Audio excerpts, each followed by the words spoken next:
கிறிஸ்துவுக்குள் பிரியமான சகோதர சகோதரர்களாகிய தகப்பனை போன்ற தாயை போன்ற வயதை உடைய மற்றும் வாலிப பிள்ளைகளுக்கும் இந்த கிறிஸ்துவின் உபதேசம் நிகழ்ச்சியின் வாயிலாக உங்களை சந்திப்பதிலே மிகுந்த மகிழ்ச்சி அடைகிறோம். யாவருக்கும் பிதாவாகிய தேவனுடைய அன்பும் ஆண்டவராகிய இயேசு கிறிஸ்துனுடைய கிருபையும் பரிசுத்த ஆவியானவருடைய சந்தோஷமும் நம் எல்லாருடைய வாழ்க்கையிலும் பெருகும்படியாக உங்களுக்கு வாழ்த்துக்கள் தெரிவிப்பதிலே மிகுந்த மகிழ்ச்சி அடைகிறோம். அன்புக்குரியவர்களே, நம்ம கடந்த செய்தியில சாத்தானுடைய அதிகாரம் என்ன, சாத்தான் எந்தெந்த விதங்களிலே நமக்குள்ளாக வர முடியும், எப்படிப்பட்ட பரிசுத்தவான்களுக்குள்ளாக கூட சாத்தானால் வர முடியும் என்பதை குறித்து நம்ம பார்த்தோம். ஒரு வியாதியை மாத்திரம் சொல்லிவிட்டு அதுக்கான மருந்தை சொல்லாமல் இருந்தால் அது எப்படி சிறந்த மருத்துவம் ஆகாதோ அதுபோல சாத்தானுடைய அதிகாரங்கள் இவைகள் என்று சொன்ன பிறகு அந்த சாத்தானுடைய அதிகாரத்தை எப்படி ஜெயிப்பது என்பதை குறித்து நாம் இந்த செய்தியிலே பார்க்க இருக்கிறோம். இயேசு கிறிஸ்து சாத்தானுடைய அதிகாரங்களை எல்லாம் எப்படி ஜெயித்தார் அப்படிங்கிறத குறித்து நாம் இந்த செய்தியில தியானிக்க போகிறோம். அது நம்முடைய ஆவிக்குரிய வாழ்க்கைக்கு மிகவும் பிரயோஜனமுடையதாக இருக்கும். புதிய ஏற்பாட்டில் 1 யோவான் 2வது அதிகாரம் 15 முதல் 17 வசனங்களிலே 3 விதமான இச்சைகள் சொல்லப்பட்டிருக்கிறது. உங்களுடைய புதிய ஏற்பாடு பக்கம் 326 ஏழெனில் 15 உலகத்திலும் உலகத்தில் உள்ளவைகளிலும் அன்பு கூறாதிருங்கள். ஒருவன் உலகத்தில் அன்பு கூர்ந்தால் அவனிடத்தில் பிதாவின் அன்பில்லை. ஏனெனில் மாம்சத்தின் இச்சையும் கண்களின் இச்சையும் ஜீவனத்தின் பெருமையும் ஆகிய உலகத்தில் உள்ளவைகள் எல்லாம் பிதாவினால் உண்டானவைகள் அல்ல, அவைகள் உலகத்தில் உண்டானவைகள். 3 விதமான இச்சைகள். இதுதான் எல்லா பரிசுத்தவான்களுடைய வாழ்க்கையிலும். இன்னைக்கு ஆவிக்குரிய வாழ்க்கையிலே நாம் நிறைய ஜெயிக்க முடியாமல் போராடுகிற விஷயங்கள் அப்படின்னு இருக்குன்னு சொன்னா கண்களின் இச்சை, மாம்சத்தின் இச்சை, ஜீவனத்தின் பெருமை, இவைகளுக்காகத்தான் நாம் போராடி கொண்டிருக்கிறோம்.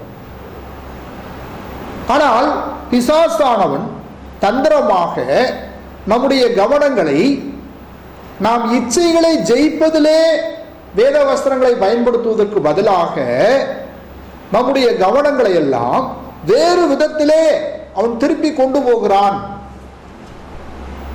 அது பிசாசுடைய தந்திரம்.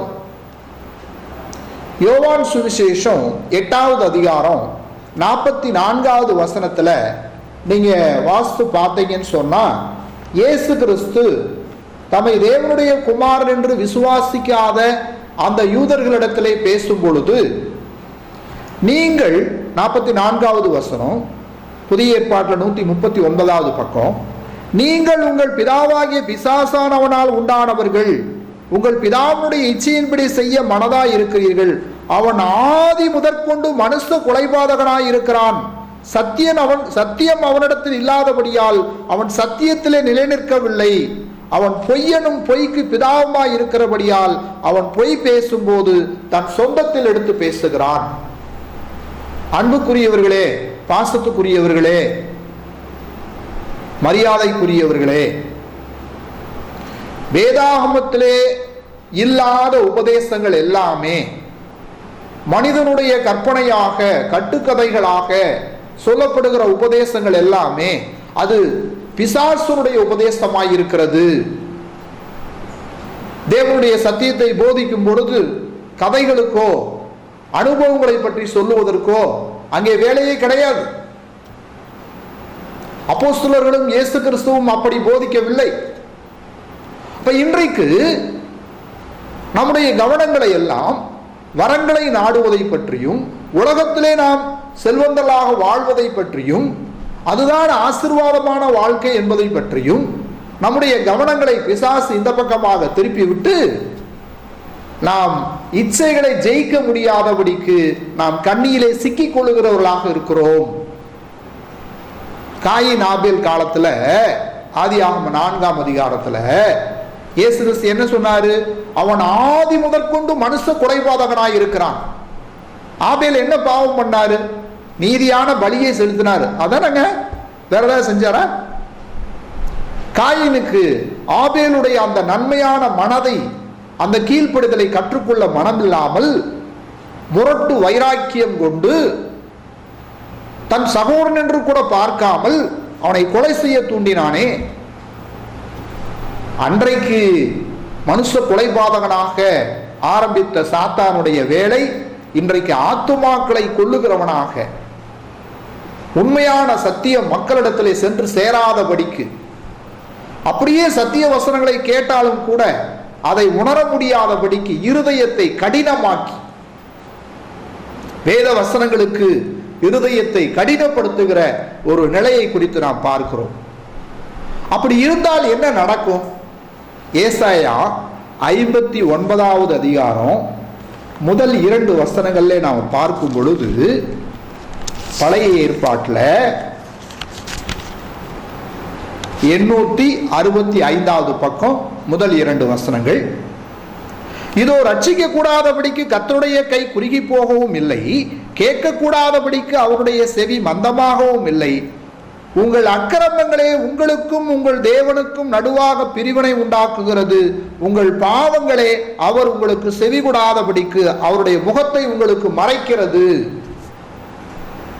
நமக்கும் தேவனுக்கும் நடுவுல ஒரு பெரிய தடுப்பு சுவர். அது என்ன சுவருங்க? அது இந்த 3 இச்சைகள் தான். தாவீது எந்த இச்சையில விழுந்தாரு? சவுல் ராஜா எந்த இச்சையில விழுந்தாரு? ஆகாப் ராஜா எந்த இச்சையில விழுந்தாரு? நாபோத் என்பவனுடைய தோட்டத்தை, திராட்சை தோட்டத்தை இச்சிக்க போய் தானே ஆகாப்பும் ஏசபேலும் தேவன்கிட்ட சாபத்தை வாங்கிட்டாங்க. சவுல் ராஜா ஆடு மாடுகள்ல நலமானதை தெரிந்து கொண்டுதானே தேவனுக்கு மனஸ்தாபத்தை உண்டாக்கினார். தாவீது பட்சேபால் விஷயத்துல பாருங்க. அப்போ பாவங்கள் தேவனுக்கும் நமக்கும் நடுவாக சுவராக இருக்கிறது. அவர் ஒன்றும் ரட்சிக்க முடியாதவர் கிடையாது, நம்முடைய ஜெபங்களை கேட்க முடியாதவர் கிடையாது. ஆனால் பாவங்கள் நம்மிடத்தில் இருக்கிறது. அந்த பாவங்களை ஜெயிக்க முடியாம நம்ம தடுமாறி கொண்டிருக்கிறோமே, அதுதான் பிசாசுனுடைய தந்திரம். சரி, அப்போ எப்படி ஜெயிக்கிறது? நமக்கு ஜெயிக்கிறதுக்கு பாருங்க, இன்னைக்கு நம்முடைய நாட்கள்ல பிள்ளைங்க எல்லாருமே நிறைய படிப்பு அறிவு நம்முடைய காலங்களில் வளர்ந்து இருக்கிறது. பிள்ளைகளுக்கு எல்லாருமே spoken English, spoken Hindi, computer knowledge, அந்த டேலி சம்பந்தமான படிப்புகள், என்னென்ன பிள்ளைகளுடைய எதிர்காலத்தில் வருமானத்தை ஈட்டுவதற்கு என்னென்ன படிப்புகள் இருக்குமோ எல்லா படிப்புகளையும் பெற்றோர்கள் இன்றைக்கு பிள்ளைகளுக்கு ஏற்படுத்தி கொடுக்கிறார்கள். இன்றைக்கு பிள்ளைங்க நிறைய மதிப்பெண்கள் வாங்குறாங்க, ஆனால் மனித பண்புகளை இழந்து கொண்டு வருகிறார்கள். ஒரு யதார்த்த மனது, இரக்க சிந்தை, பெரியவங்களுக்கு மரியாதை கொடுக்கணுங்கிற சிந்தை, மற்றவங்களுக்கு எப்படி உபகாரமா இருக்கணும், எப்படி நம்ம அரசாங்கத்தை ஏமாத்தாம எப்படி நடந்துக்கணும், இந்த சிந்தையெல்லாம் இன்றைக்கு பிள்ளைகளிடத்துல வளருகிறதுங்களா? ஏன் முழு கவனமும் எங்க போயிருச்சுங்க? மார்க் வாங்குறது, மார்க் வாங்குறது, மார்க் வாங்குறதுன்னு முழு கவனமும் அங்கே போய்விட்டது. அதனால நல்ல பண்புகள் இல்லாமல் போய்விட்டது. அந்த மாதிரி தான் பிசாசு என்ன செய்யறான்? நீங்க உலகத்துல கிறிஸ்தவங்கன்னா ஆசீர்வாதமா இருக்கணும், அப்படி இருக்கணும், இப்படி இருக்கணும் என்று சொல்லி நம்முடைய கவனத்தை எல்லாம் அந்த உலக ஆசீர்வாதங்கள் பக்கமாக திருப்பி தேவனுக்கும் நமக்கும் உள்ள உறவை பிசாசானவன் கெடுத்து கொண்டிருக்கிறான். அப்படிப்பட்ட தெளிவான உபதேசங்கள் இன்றைக்கு கிடைக்காமல் போவதற்கு பிசாசு தந்திரமாக செயல்பட்டு கொண்டிருக்கிறான். ஆக அப்போ நாம் எப்படி ஜெயிப்பது? அதுக்கு நமக்கு ஒரு ரோல் மாடல் வேணும். பழைய ஏற்பாட்டு காலத்துல ஆதாம் துவங்கி இயேசு கிறிஸ்து வரைக்குமே யாரும் பூரணமானவங்க யாருமே கிடையாது. எல்லாம் ஒவ்வொரு விதத்துல தவறிட்டாங்க. ஆதாம் தவறிட்டாரு, ஈசாக்கு யாக்கோபு தவறிட்டாரு, எல்லாம் ஒவ்வொரு கற்பனைகளை விட்டு அடிச்சுட்டாங்க. எல்லாவற்றையும் பூரணமாக நிறைவேற்றினவர். எபிரேயர் 4வது அதிகாரம் 15வது வசனத்திற்கு உங்களுடைய கவனத்தை திருப்பிக் கொள்ளுங்க. புதிய ஏற்பாட்டில் 301வது பக்கம் 15வது வசனம். எபிரேயர் 4:15. நம்முடைய பலவீனங்களை குறித்து பரிதபிக்க கூடாத பிரதான ஆசாரியர் நமக்கு இராமல் எல்லா விதத்திலும் நம்மை போல் சோதிக்கப்பட்டு பாவம் இல்லாதவராய் இருக்கிற பிரதான ஆசாரியரே நமக்கு இருக்கிறார். இயேசு கிறிஸ்து எல்லா விதத்திலும் நம்மை போலவே சோதிக்கப்பட்டாருங்க. சரி, ஒரு கேள்வியை கேட்டுப்பா. ஆதாமை தேவன் படைக்கும் பொழுது ஒரு சிறு குழந்தையாக படைத்தாரா, முழு மனிதனாக படைத்தார்? முழு மனிதனாக தானே படைத்தாரு. அப்போ 33 வயதுல இயேசு சிலுவையில் அறையப்பட வேண்டும் என்று சொன்னால் தேவன் இயேசுவை அனுப்பும் போதே 33 வயது நிரம்பியராக அனுப்பியிருக்கலாமே. அனுப்பி ஒரே நாள்ல உலகத்தாருடைய பாவத்தை எல்லாம் அவர் மேல சுமத்தி சிலுவையில் அறைய வச்சிருக்கலாமே. எதுக்கு எல்லாரை போல ஒரு ஒரு குழந்தையாக பிறந்து பாவங்கள் இல்லாமல் வாழ்ந்து? ஏன்னா மனுஷங்க நாளைக்கு நியாய தீர்ப்பு நாள்ல தேவன்கிட்ட கேள்வி கேட்டுருவாங்களாம். ஆமா, பரிசுத்தமா இருக்கணும், நீதியா இருக்கணும்னு சொல்லி நீங்க கட்டளைகளை கொடுத்துட்டு நீங்க பரலோகத்தில் இருக்கிறீங்க, பூமியில வாழ்ந்து பாருங்க, அப்பத்தானே எங்க கஷ்டம் உங்களுக்கு தெரியும் அப்படின்னு மனிதன் கேட்டுறக்கூடாதான். அதுக்கு தேவன் என்ன பண்ணாரு? தம்முடைய சொந்த குமாரனை அனுப்பினார். அவர் தான் நமக்கு ரோல் மாடல். இன்னைக்கு இருக்கிற யாரும் கிடையாது. அந்த ஊழியக்காரர், இந்த ஊழியக்காரர், அவரு இவரு, நிறைய புஸ்தகம் எழுதியிருக்கிறவர், நிறைய கூட்டத்தை சேர்க்கிறவர், யாரும் நமக்கு முன்மாதிரி கிடையாதுங்க. இயேசு கிறிஸ்து மாத்திரம் தான் நம்முடைய முன்மாதிரி. அவரை மட்டும்தான் நம்முடைய ரோல் மாடலாக வைக்கணும், இல்லைங்களா? அப்போ எல்லா விதத்திலும் இயேசு கிறிஸ்து சோதிக்கப்பட்டார். உங்களுடைய பரிசுத்த வேதாகமத்திலே மத்தேயு 4ஆம் அதிகாரத்தில் முதல் 11 வசனங்களை நீங்க வாசித்து பார்த்தீங்கன்னா இயேசு கிறிஸ்து எப்படி பிசாசினால் சோதிக்கப்பட்டார் அப்படின்னு பார்க்கலாம். அவர் ஞானஸ்நானம் எடுத்த உடனே பிசாசு அவரை சோதிக்கிறான். வனாந்தரத்தில் போய் 40 நாள் பிசாசினால் சோதிக்கப்படும்படியாக பரிசுத்த ஆவியானவர் கொண்டு போய் அங்க விடுறார். 40 நாள் உபவாசம் இருந்தார். 40 நாள் முடிஞ்சு சாப்பிடாம தண்ணி குடிக்காம இருக்கிறவருக்கு அந்த உபவாசம் முடிஞ்ச உடனே எவ்வளவு பசி இருக்கும் பாருங்க, நல்ல பசி. இப்ப பிசாசு என்ன சொல்றான்? மத்தேயு 4ஆம் அதிகாரம் 3வது வசனம். இயேசு கிறிஸ்துவுக்கும் பிசாசுக்கும் நடக்கிற அந்த சம்பாஷணையை பாருங்க. அப்பொழுது சோதனைக்காரன் அவரிடத்தில் வந்து, நீர் தேவனுடைய குமாரனை ஆனால் இந்த கல்லுகள் அப்பங்களாகும்படி சொல்லும் என்றான். இயேசு கிறிஸ்து தேவனுடைய குமாரன் பிசாசுக்கு தெரியாதுங்களா? தெரியும். ஆனாலும் ரோஷத்தை தூண்டி விடுகிறான். நமக்கு பசியான நேரத்தில் சாப்பாடு தயாராக தாமதமாகுதுன்னா கோபம் அதிகமாகுது இல்லைங்களா? ஒரு நாளைக்கு நமக்கு சாப்பாடு லேட் ஆச்சுனாலே கோபம் அதிகமாகுது. 40 நாள் உபவாசம் இருந்தவருக்கு எப்படி இருக்கும்? அப்போ நீர் தேவனுடைய குமாரனை ஆனால், அப்போ என்ன சொல்றான் பிசாசு?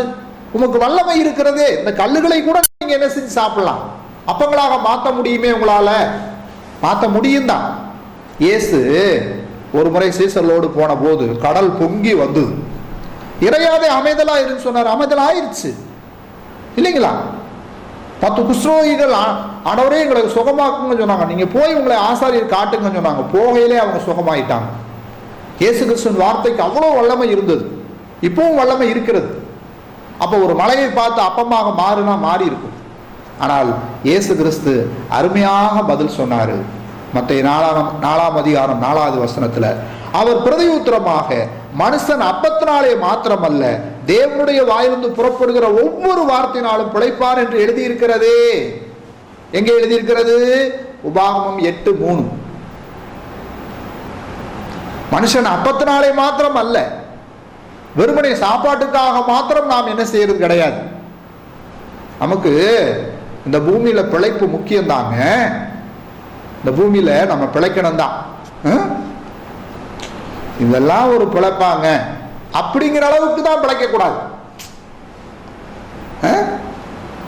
பிறரை வஞ்சித்து, பிறரை ஏமாற்றி, கல்வி அறிவில்லாதவர்களை ஏமாற்றி, கூலியை வஞ்சித்து, பரிதானம் வாங்கி, கள்ளத்தனமான காரியங்களை செய்து, அதெல்லாம் எதுக்காக செய்யறாங்க? கிறிஸ்தவங்க அல்லாதவங்க என்ன செய்யறாங்க?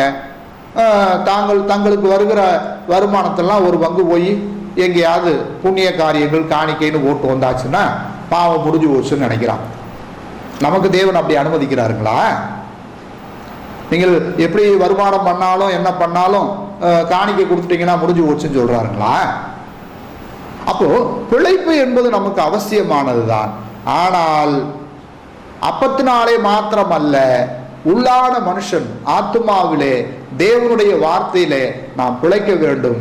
இயேசு கிறிஸ்து 15:19 அப்போஸ்தலனாகிய பவுல் நம்ம கொடுக்கிற எச்சரிக்கை, இம்மைக்காக மாத்திரம் நீங்கள் கிறிஸ்துவின் மேல் நம்பிக்கையுடையவர்களாய் இருந்தால் எல்லாரை பார்க்கலும் பரிதபிக்கத்தக்கவர்களாய் இருப்பீர்கள். இம்மைக்காக மாத்திரம் நாம் கிறிஸ்தவர்களாக இருக்கக்கூடாது. ஏதோ இந்த பூமியில பிழைக்கணுமேங்கிறதுக்காக மாத்திரம் இல்லை, நம்முடைய குடியிருப்பு பரலோகத்தில் இருக்கிறது. அடுத்ததாக பிசாசு என்ன செய்கிறான்? மத்தேயு 4ஆம் அதிகாரத்துல, அப்பொழுது பிசாசு அவரை பரிசுத்த நகரத்துக்கு கொண்டு போய் தேவாலயத்தின் உப்பரியின் மேல் அவரை நிறுத்தி, நீர் தேவனுடைய குமாரனையானால் தாழ குதியும், ஏனெனில் தம்முடைய தூதர்களுக்கு உம்மை குறித்து கட்டளையிடுவார், உமது பாதம் கல்லில் இடராதபடிக்கு அவர்கள் உம்மை கைகளில் ஏந்தி கொண்டு போவார்கள் என்பதா எழுதியிருக்கிறதே என்று சொன்னான். எங்கே எழுதியிருக்கிறது? சங்கீதம் 91:12. அப்ப பிசாசும் வேத வசனங்களை தான் பயன்படுத்துறான் இல்லைங்களா? பிசாசுக்கு நம்மை விட வேத வசனங்கள் நிறைய தெரிஞ்சிருக்குது. அதனால அன்புக்குரியவர்களே, பாசத்துக்குரியவர்களே, வசனம் சொல்ற எல்லாரையும் ஊழியக்காரரா நினைக்காதீங்க. பிசாசு கூட என்ன செய்யறான்? வசனங்களை பேசுகிறான். தந்திரமான உபதேசங்கள். எந்த உபதேசம் நம்முடைய பாவங்களை கண்டிக்கவில்லையோ, எந்த உபதேசம் நம்மை தேவனிடத்திலே நெருங்கி சேர்க்கவில்லையோ, எந்த உபதேசம் என் இருதயத்திலே ஊடுருவவில்லையோ, அந்த உபதேசம் தேவனால் வந்தது அல்ல. இருதயத்தை குத்தணும். வேத வசனம் என்ன செய்யணுங்க? இருதயத்தை நறுக்குன்னு குத்தணும். அப்பதான் அந்த இருதயத்தில் இருக்கிற கசடுகள்லாம் போகும். அந்த இருதயத்திலே தேவன் வந்து வாசம் பண்ணுவார். இப்போ இயேசு கிறிஸ்து தேவனுடைய குமாரனா இல்லையாங்கிற அந்த இதை வந்து பரீட்சை பார்க்க சொல்றான் பிசாசு. இயேசு கிறிஸ்து என்ன சொல்றாரு? மத்தேயு 4ஆம் அதிகாரம் 7வது வசனம். அதற்கு இயேசு, உன் தேவனாகிய கர்த்தரை பரீட்சை பாராதிருப்பாயாக என்றும் எழுதி இருக்கிறதே. தேவனை பரீட்சை பார்க்க கூடாது. தேவனை நேசிக்கிறாரா? நான் நிறைய ஜெபம் பண்றேனே, நிறைய காணிக்கை கொடுக்குறேனே, எல்லா கூட்டங்களுக்கும் போறேனே, தேவனை நேசிக்கிறாரா இல்லையா அப்படின்னு என்ன செய்யக்கூடாது. எதையாவது ஒன்று செஞ்சு பார்ப்போம், சோதிச்சு பார்ப்போம். தேவனை சோதிக்கவே கூடாது. தேவனை பரீட்சை பார்க்க கூடாது. நமக்கு ஆபத்துக்கள் நேரிடும் பொழுது தம்முடைய தூதர்களை கொண்டு பாதுகாப்பார். நாம போய் என்ன செய்யக்கூடாது? ஆபத்துல மாட்டிக்க கூடாது. நீங்கள் ராஜாக்களை போல, ஆசாரியர்களை போல அப்படியெல்லாம், அதுக்கெல்லாம் நிறைய ஞானார்த்தங்கள் இருக்கிறது. இந்த உலகத்தில் அப்படி பிழைக்கணும்னு சொல்லி கிடைக்கிற பக்கம் பூரா கடனா வாங்கி வருஷத்துக்கு 4 வீடு மாறிக்கிட்டே இருக்கிறதுங்களா? அதுவா ஆசீர்வாதமான வாழ்க்கை இல்லைங்களா? அப்போ தேவனை பரீட்சை பார்க்க கூடாது. ஆபத்துக்களில் போய் நாம சிக்கிக்கொள்ளக்கூடாது. நம்முடைய உயர்வும் தாழ்வும் தேவனுடைய கையில் இருக்குங்க. 1 சாமுவேல் 2ஆம் அதிகாரம் 7-8 வசனங்களை வாசித்து பார்த்தீங்கன்னா, கர்த்தர் தரித்திரம் அடைய செய்கிறவரும் ஐஸ்வர்யம் அடைய பண்ணுகிறவருமாய் இருக்கிறார். அவர் எளியவனை குப்பையிலிருந்து கூட தூக்கி பிரபுக்களோடு உட்கார வைப்பார். அந்த அதிகாரம் உடையவர் அவர் ஒருத்தர் தான். ஸோ நான் உயர்ந்தவனாக இருக்க வேண்டுமா, நான் செல்வாக்காக இருக்க வேண்டுமா, அல்லது சராசரி வாழ்க்கையில் இருக்க வேண்டுமா, அதை தேவன் தான் முடிவு பண்ணுவார். நாம எதுக்காவது முயற்சி பண்ணி போய் என்ன செய்யக்கூடாது? ஐயோ தேவன் என்னை கைவிட்டாருன்னு சொல்லக்கூடாது. இதெல்லாம் பிசாசுனுடைய தந்திரம். அடுத்ததாக பிசாசு என்ன செய்கிறான்? உலகத்தின் சகல ராஜ்யங்களின் மகிமையும் கொஞ்ச நேரத்தில் காட்டிடுறான் ஆண்டவர். கொஞ்ச நேரத்தில் காட்டிட்டு என்ன சொல்றான்? மத்தேயு 4:8 நீர் சாஷ்டாங்கமாய் விழுந்து என்னை பணிந்து கொண்டால் இவைகளை எல்லாம் உமக்கு தருவேன். எவைகளை எல்லாம்? உலகத்தின் மகிமையெல்லாம் தருவாங்க. உலகத்துல மக்கள் எதுக்காக போராடுறாங்க? ஒரு பெரிய ஆளாகணும், அந்தஸ்துல வளரணும், 4 பேர் பார்த்து நம்மை மதிக்கணும், நம்ம வீட்டில் இல்லைங்கிறதே இருக்கக்கூடாது, நமக்கு நல்ல பேர் வேணும், புகழ்ச்சி வேணும். இயேசு கிறிஸ்து சிம்பிளா பிசாசை தாழ விழுந்து வணங்கி இருந்தாலே எருசலேமுக்கே ராஜாவாக்கியிருப்பான். இயேசு கிறிஸ்து அதை செய்யவே இல்லை. அவர் என்ன சொன்னாரு? அப்பாலே ஓ சாத்தானே, உன் தேவனாய கர்த்தரை பணிந்து கொண்டு அவர் ஒருவருக்கே ஆராதனை செய்வாயாக என்றும் எழுதி இருக்கிறதே. உபாகம் 6 இருக்குங்க. அப்போ இந்த பிசாசின் தந்திரங்களை எல்லாம் இன்றைக்கு மனிதர்கள், ஏன் கிறிஸ்தவர்கள் கூட எதுக்காக போராடி கொண்டிருக்கிறாங்க? என்னிடத்துல இருக்கிற பொய் போகணும், என் இருக்கிற பொறாமை போகணும், எனக்குள்ளாக இருக்கிற அருவருப்பான எண்ணங்கள் போகணும், எனக்குள்ளாக இருக்கிற துன்மார்க்கமான சிந்தனைகள் போகணும், நான் பகை உள்ளவனாய் இருக்கக்கூடாது, விரோதம் உள்ளவனாய் இருக்கக்கூடாது, நான் ஜாதி வித்தியாசம் பார்க்கிறவனாய் இருக்கக்கூடாது, அப்படிங்கிறதுக்காக போராடுறாங்களா? யோசித்து பாருங்க. இதுதானே தேவனுக்கு பிரியமானது. அதற்கு பதிலாக வேறு விஷயங்களிலே போராட்டங்கள் அதிகமாக இருக்கிறது. எப்படியாவது 2014 முடிஞ்சல 2015 சாதிச்சிட மாட்டனா, அதை செஞ்சிட மாட்டனா, இதை செஞ்சிட மாட்டனா, பூமிக்குரியவைகளையே சிந்திக்கிறார்கள். நாம் பூமிக்குரியவர்கள் அல்ல. எவ்வளவு வசனங்கள் இருக்கு. நான் உலகத்தான் அல்லாதது போல நீங்களும் உலகத்தார் அல்லன்னு சொல்லிட்டாரே. அப்புறம் நம்ம உலகத்துல என்னதுங்க? டெம்பரவரி வாழ்க்கை, கொஞ்ச நாளைக்கு. அப்போ இருக்கிற காலம் வரைக்கும் தேவனுக்கு பிரியமாக வாழ்ந்து என்ன செய்யணுங்க? யோவான் 15:7 சொல்லும் பொழுது, நீங்கள் என்னிலும் என் வார்த்தை உங்களிடம் நிலைத்திருந்தால் நீங்கள் கேட்டுக்கொள்வது எதுவோ அது உங்களுக்கு செய்யப்படும். தேவனுடைய வார்த்தையில் முடியாக நாம் வாழ்வோம் என்று சொன்னால் நமக்கு எல்லாமே கிடைக்கும் சொல்றாரே. ஆசீர்வாத பெருவிழா, நிம்மதி பெருவிழா, அந்த பெருவிழா, இந்த பெருவிழா ஒன்றும் தேவையில்லை. தேவனும் இயேசு கிறிஸ்துவும் நமக்குள்ள வந்து வாசம் பண்ணுவார். எவ்வளவு ஆசீர்வாதமான விஷயம் இல்லைங்களா? அங்க போனா நிம்மதி கிடைக்குமா, இங்க போனா நிம்மதி கிடைக்குமா, அங்க போனா ஆசீர்வாதம் கிடைக்குமா? தேவனுடைய வசனங்களை இருதயத்தில் வைங்க. 119 சங்கீதம் 11வது வசனத்துல தாவீது சொல்லும் பொழுது, நான் உமக்கு விரோதமாய் பாவம் செய்யாதபடிக்கு உமது வாக்கை என் இருதயத்திலே வைத்து வைத்திருக்கிறேன். அப்ப தேவனுடைய வார்த்தைகளை இருதயத்தில் வைத்ததுனாலதான் இயேசு கிறிஸ்து தன்னுடைய கஷ்டத்திலிருந்து நீங்கிறதுக்கு அற்புதங்களை பயன்படுத்தவே இல்லைங்க. தன்னுடைய பசிக்காக அற்புதமா அப்பா வர வச்சு சாப்பிட்டாரா? தன்னுடைய கஷ்டத்தை போக்குறதுக்காக அற்புதம் செஞ்சாரா? மற்றவர்களுக்காகத்தான் செஞ்சார். அப்போ சாதாரணமா நம்மை போலவே எல்லா விதத்திலும் பாடுபட்டார். அப்போ நம்ம பிசாசு எதிராளியான பிசாசானவன் எப்படி நமக்குள்ளே வருகிறான் என்று சொன்னால் இந்த சிந்தனைகள் வழியாகத்தான் வருகிறான். கடந்த செய்தியில நம்ம அதான் பார்த்தோம். இந்த செய்தியில இயேசு கிறிஸ்து அவனை எப்படி ஜெயிச்சார்னு பார்த்தோம். அப்பாலே ஓ சாத்தானே சொன்ன, சாத்தான் அவரை விட்டு ஓடி போனான். தேவ தூதர்கள் வந்து பணிவிடை செய்தார்கள் சொன்னான். அப்போ நம்முடைய எண்ணங்களிலே இந்த பிசாசுடைய எண்ணங்களை நாம் ஜெயித்தோம் என்று சொன்னால் தேவனும் கிறிஸ்துவும் பரிசுத்த ஆவியானவரும் நமக்கு உதவியாக இருப்பார்கள். எபேசியர் 6:17 நீங்க வாசித்து பார்த்தீங்கன்னா, இரட்சணியம் என்னும் தலைச்சீராவையும் தேவ வசனமாகிய ஆவியின் பட்டயத்தையும் எடுத்துக்கொள்ளுங்கள்.